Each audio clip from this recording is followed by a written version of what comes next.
Кешірім. Әкем түнде жатарда өз иманын өзі үйіріп, көп уақыт бойы алақанын жайып, дұға жасап отыратын. Кейде мен де әкемнің дұғасына қосылып, іштей қайталайтынмын.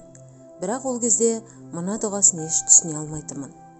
Әкем, я Алла, мынау жалған фәниде маған қиянат жасаған, маған қорлық пен зорлық көрсеткен, жамандық жасаған, еңбек ақымды жеген, менен алған қарызын қайтармаған, маған жала жапқан, өсектеген пенделер аз болмады.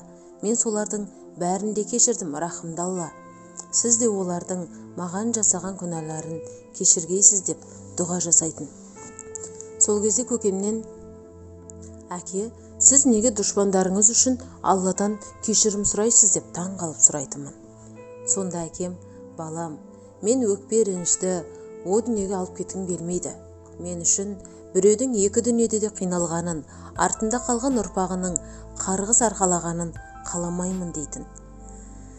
Өзім біреудің күнәсін кешірмей тұрып, ұялмай, Алладан менің күнәларымды кеше көр деп қалай сұраймын дейтін әкем. Қазір ойласам, бұл үлкен тәрбие екен ғой. Маған ақыл айтпай-ақ өзі үлгі көрсетіп жүрген екен-ау. Әрине, мен әкемнің бұл қасиетін жүрегіме сіңіре алмадым, бірақ жақындарымнан бірінші болып кешірім сұрауға тырысамын. Бірақ әлі өз нәпсімді жеңе алмай жағаласып келемін.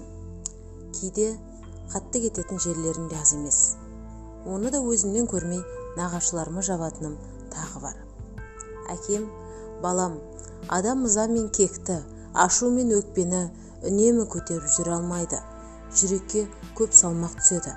Ал кешірімді болсаң жеңілдеп, жақсарып қаласың деп отыратын. Сондықтан да шама келгенше кешірімді болғанға не жетсін. Жауласа берсең жауда көп, қазбалай берсең дауда көп. Кең пейілге кемдік жоқ деп отырушы еді әкем жарықтық.